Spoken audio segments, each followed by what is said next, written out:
Hello, friends. This is Dave Hurwitz, executive editor at ClassicsToday.com, here with the latest piece of gym equipment from DG Universal. It's the Karl Richter Complete Edition.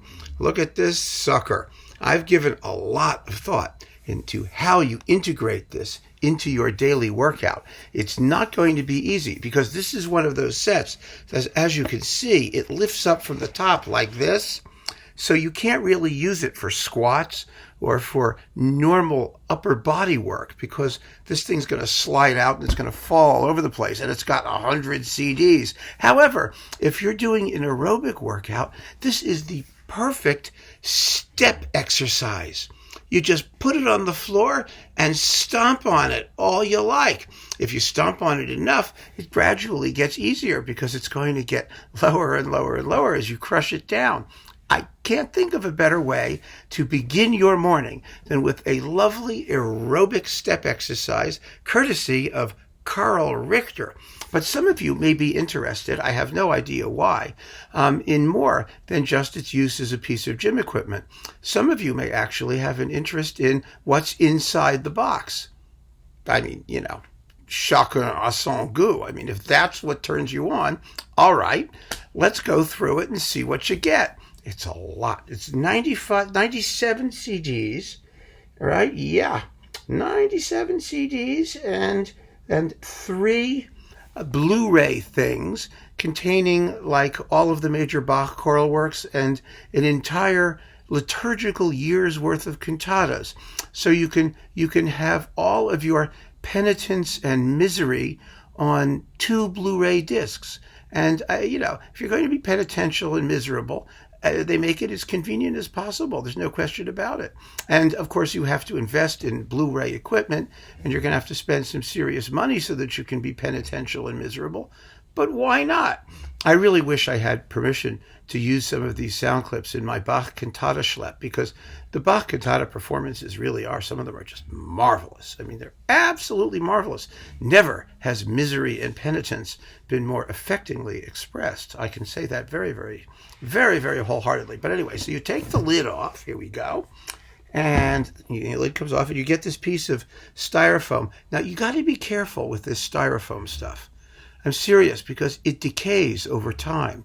There's some sort of carcinogenic compound in it. And, I have CDs that had this kind of stuff covering them. And if you leave it in there, eventually it spontaneously melts and adheres to the top of the CDs and destroys them completely. It's disgusting. Not to mention, God knows what, horrifying, toxic industrial disease you're going to get from trying to scrape it off. It was an awful idea. So get rid of that thing. It's nice to have it as sort of padding, but it's not the best thing you can have.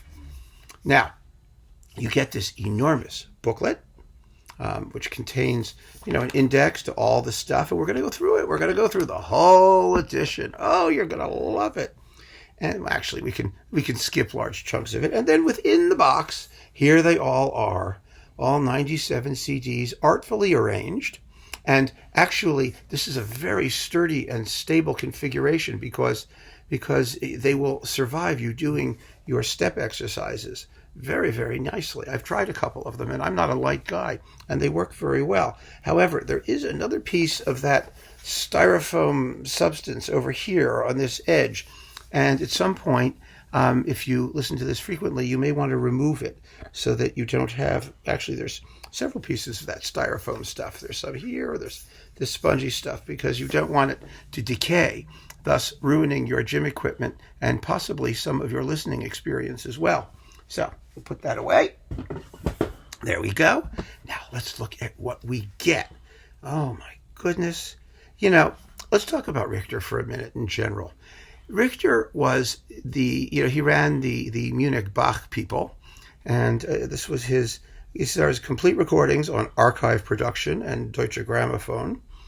And, he was a legend as an interpreter of Baroque music. He was a specialist in that repertoire. He very rarely ventured outside of his Fach, which was a very good thing, because when he did venture outside his Fach, the results were not terribly happy, as we'll get to momentarily. So let's see. I'm going to scratch my ear, and we're ready to go. First, we get the B minor Mass. Now, he did a couple B minor Masses. There is a live one and the studio one from 61. I think the 61 recording is better. I really do. But you get them both anyway, so who cares? The thing that really distinguishes these performances, with all due respect to Karl Richter, is the singing. It's the soloists. I mean, these were the finest German soloists of the day. And, there was sort of a rule that when you're a young German vocal soloist, you do your penance by singing Bach. So they all sang Bach, and they sang Bach well because they were fresh and they were young and they didn't have operatic careers. And as soon as they got big operatic careers, they stopped singing Bach because it's solo concert work. It's not operatic work. No one became a great star singing Bach, but you have these young voices at the very peak of their youth and freshness. And Richter got all of them. It was really, really pretty terrific when you think about it. So in this particular B minor Mass, for example, you have Maria Stadter and Herta Töpper and Ernst Häfliger, and remember him, and Keith Engen and Fischer Dieskau. And Fischdisk is in so many of these productions. Really, the best of him is probably in this box. And really, that his non-leader work, whether you like it. And then you have the 1969 B minor Mass. So, there's another B minor Mass. And then you have two St. Matthew Passions. And again, some amazing, amazing singers in these things. And, the casts are just astonishing, especially the second one. This one with Peter Schreier, Fischer Dieskau, Edith Mathis, Janet Baker, and Matti Salminen.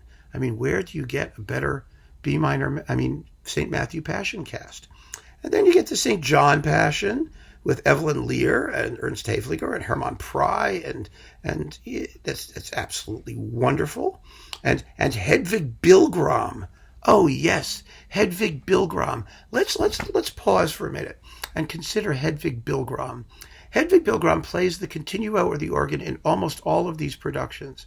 And so you very well might say that this is every bit as much the Hedvig Bilgram box as it is the Karl Richter box.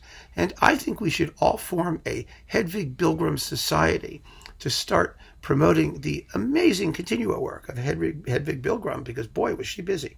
Okay, so then you get this amazing Christmas oratorio with Gundula Janowitz, Christa Ludwig, Fritz Wunderlich, and Franz Krass. Again, you'll never hear it better sung. You just won't. And it's a stunning performance. And a whole disc of Karl Richter rehearsing the Christmas oratorio. 50 minutes of rehearsals. Oh boy. Okay, then we have, are you ready? 64 cantatas for all the Sundays and feast days in the church calendar. Here they are, and that gets you all the way through CD 42. And we're not going to deal with them disc by disc. I'm sure you'll be very happy to know we can skip all the way up to CD 42 and just let you know that they're all cantatas. I think there are more of them. No, are they? Yeah, 38 through 42, 41, 42. Yes! And we are now done with the cantatas. Thank God. Okay. Then there's the Bach Magnificat and Jauchzet Gott in allen Lande. Then you get more cantatas that are not part of the liturgical year things. There are 3 more we don't need to worry about. And we have 20 sacred songs from Schemeli's songbook. Boy, are those things boring. Oh, my God. And now we have orchestral music. Isn't that exciting? Now, let's talk about the orchestral music a bit. Richter was a wonderful choral accompanist. He was not as interesting as a conductor per se. He just wasn't. I mean, that wasn't his Fach. And in the Brandenburg concertos and the overtures and all this stuff, these are good, solid performances, and they fall in a sort of midpoint between the older, heavy romantic approach and the period instrument approach, which was just getting started in the 60s as Richter was making these recordings. So you couldn't call these performances exactly historically informed as we understand the term now. They are lively. They are unfailingly musical. Some people might find them a touch heavy. Some people might find them a touch dullish. I don't think they're bad, but given what's on offer now, it would be crazy to insist that these are among the most competitive versions. That's just the way it is. And I'm sorry to say it, but it's definitely the case. So you've got the Brandenburgs, then you get the overtures and suites, and then we have all the other concertos by Bach, everything. Violin concertos, the reconstructed concertos, the harpsichord concertos, with Richter playing the harpsichord, of course. And the double harpsichord concertos, he's with Hedwig Bilgram. I'm so excited for Hedwig. I really am. And then there's the musical offering and the sonatas for violin and harpsichord. These are beautiful performances with Wolfgang Schneiderhan. I mean, again, the thing that distinguishes these performances almost more than the interpretations is just the wonderful, wonderful solo playing. I mean, Richter worked with the finest artists of the day, whether they were vocal soloists or instrumental soloists. And they all came to pay homage to Bach. And so you have these really fantastic performers doing music, which is, let's face it, great music. And let's see, we have R.L. Nicolai does the flute sonatas. And then, let's see, Richter does the Goldberg Variations, a performance that nobody has had much to say about. It's not bad. It's not bad. It's not, when you think of Goldberg Variations, you don't think of Richter. Let's just put it that way. It's okay. And now we're all the way up to disc number 59, which is more keyboard music, the Italian Concerto, the Chromatic Fantasia, some toccatas, a Handel harpsichord suite with the harmonious blacksmith. I mean, we desperately needed that, didn't we? And the Chaconne with variations. Again, slightly heavy performances. And then we have sort of, lots of preludes and fugues and things. This is great. This is organ music. I like Richter's Bach organ music. I've always enjoyed them. I think it was marvelously recorded. It's fun to listen to. It makes a great introduction to Bach's organ music. His performances, they really do. It's a nice selection of everything from the trio sonatas to the toccatas and fugues to the chorale preludes. It's really, really good stuff. It's just fine. And then we have these organ concerto things after Vivaldi, which are entertaining, especially if you know the Vivaldi originals. And now we have a separate section here called CD 65 to 95. That means not Bach. After CD 65, we get to other things. And we have CPE Bach's. Wow, his 4 symphonias in 12 parts, in 12 obligato parts. That's Wotken 183. This is nice to have with Hedwig Bilgram, Continuo. Oh, gosh. Hedwig. Go Hedwig. Wow, is that fantastic. These are, decent. They're okay. They've been done better since. That's the truth, right? The Beethoven Mass in C major with Gundel Janowitz, Julia Hamari, Horst Laubenthal, and Ernst Gerald Schramm.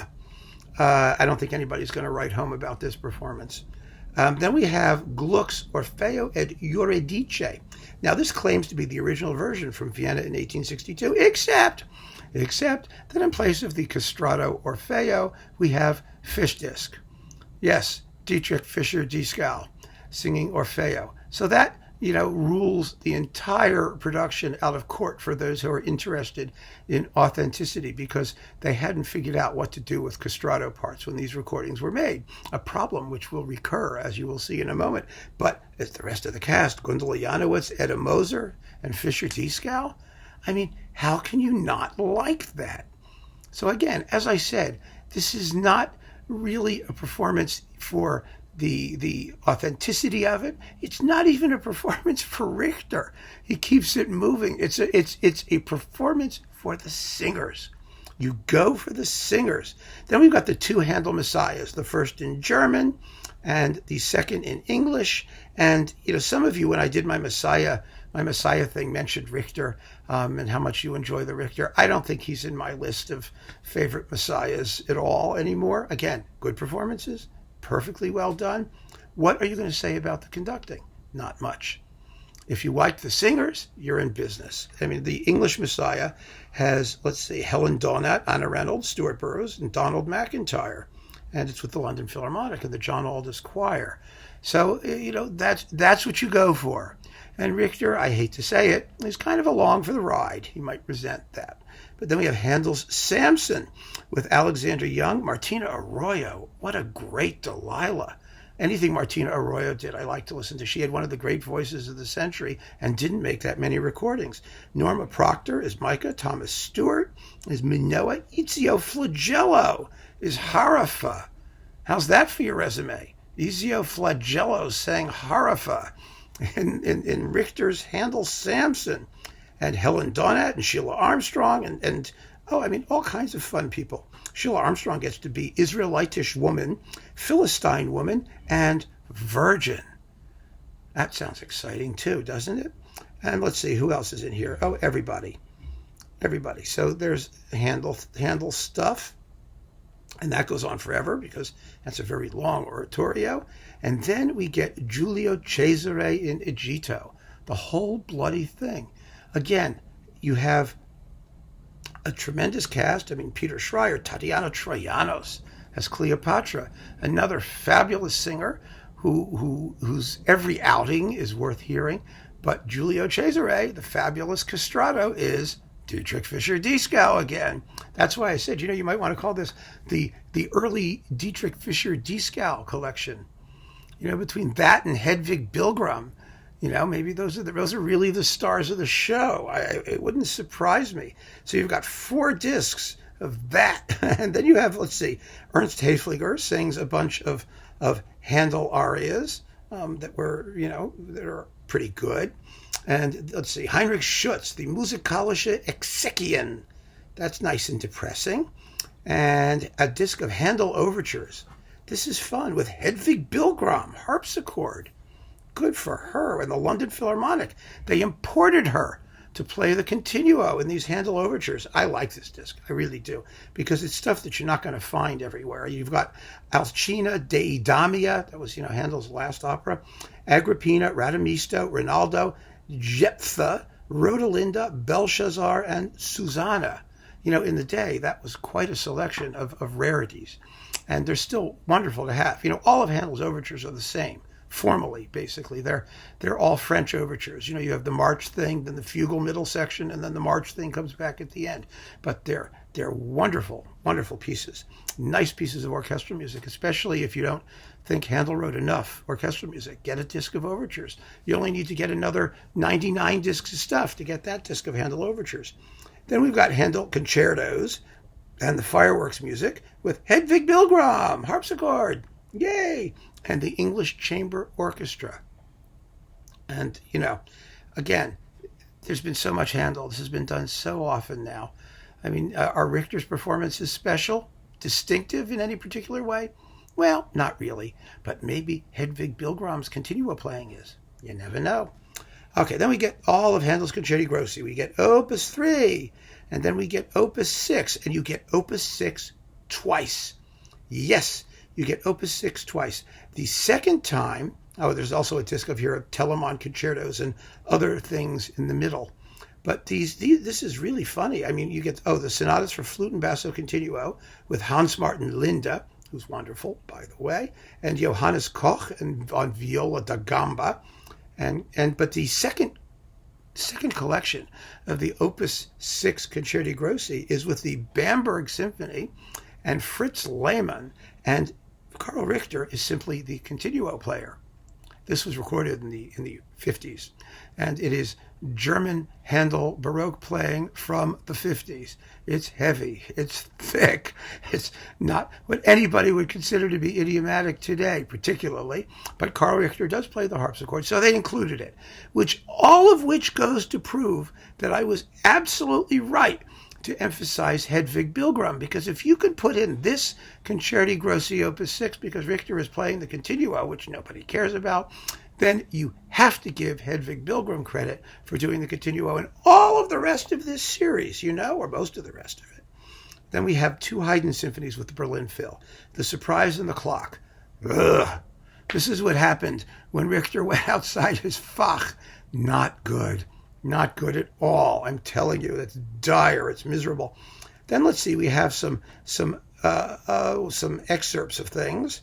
with various people from Scarlatti, that's Alessandro, Bach, and Handel, with Maria Stodder singing the soprano part, and some Haydn arias from Die Schöpfung and Die Jahreszeiten. And then some more organ music. It's Mozart's Fantasia in F minor, the Brahms 11 chorale preludes, and the Franz Liszt Prelude and Fugue on the Name of Bach. And actually, I think you get that twice or something. I don't know, but there it is. And finally, CDs 96 and 97, which they call bonus. Now, just how much of a bonus it is by the time you get to CD 96 and 97 might be a matter of personal interpretation. You might also call it the straw that broke the camel's back by the time you get that far. You get, again, yes, the Liszt Prelude and Fugue on the Name of Bach, and the Max Reger Fantasia and Fugue on the Name of Bach, with Richter playing the organ. It's a first release on CD. Is that a bonus or is that a punishment? I leave it to you to decide. I know where I stand with it. And then finally, In Dulce Jubilo, 18 European Christmas carols, with Maria Stodder and Hedvig Belgram playing the organ. Yes, everybody comes together for a jolly and fun-filled Christmas celebration. And then in the back, you get an index of works and all that stuff. It's quite nice. So that, my friends, is the Karl Richter gym equipment selection. Everything that he did for the label. It's an astonishing inventory of stuff and an amazing catalog of singers and sensational instrumentalists. And Richter himself, well, how does he come across on it? I love his organ music. I love his Bach cantatas. Some of these performances remain among the best available for Bach, not for Handel. Not at all for Handel, but he was a force and an icon in what he did, and what he did well. He did as well as anyone ever has. The problem for you, the collector and workout enthusiast, is that you can always do step-ups on a pair of steps. You don't need to spend $250 to get a box of this stuff to do your step-ups. And all of the major Bach things have been available since the day they were issued. If you're a Bach collector, no doubt you have most of them. If you haven't been a Bach collector, you might want to get this stuff, especially for the cantatas, although the cantatas have already been issued separately. And, in another box. I don't know if it's still available, but they did. So, you can't say that there's a necessity to get this if you've been collecting all along. If you've never heard of Richter, you may want for your first, 40 or 50 CDs, great Bach stuff, and then there's everything else. And the everything else, like I said, you've got to be a fan of the singers, not of Richter, if you're going to get the rest of the box. And that's where I have to leave it, because it's a very, very difficult choice. I think in issuing this box, you see that Universal is kind of scraping the bottom of the barrel in the sense of reissuing things that have been in print so continuously that it's very hard to make the excuse that you need to acquire them again. But that is a decision I leave to you. So start working out, whether you're working out with your ears or you're stepping up on the box, that's your choice. Keep on listening, folks. Thank you for joining me, and take care.